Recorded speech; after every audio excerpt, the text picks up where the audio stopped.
But I'm not getting mad at somebody where I made an investment with a potential risk involved. I could tell y'all a $50,000 investment I made in 2020 that didn't go right.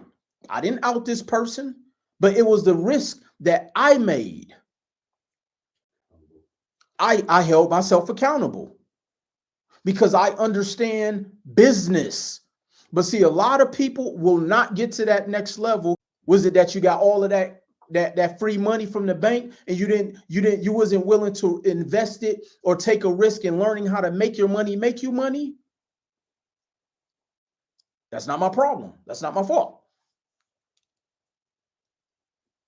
If you've been following me for that many years and you in a worse position, shame on you. See, we got to start learning to have that level of dialogue with each other. I don't hold hands and sing kumbaya, especially when you're not willing to do what you got to do. So ask yourself, what risk are you willing to make? And I know a lot of people say I'm willing to risk everything and I'm gonna work hard. No, you're not. No, you're not. But let me tell you about a young this young man who I gotta shout him out, because this is how you stand on business.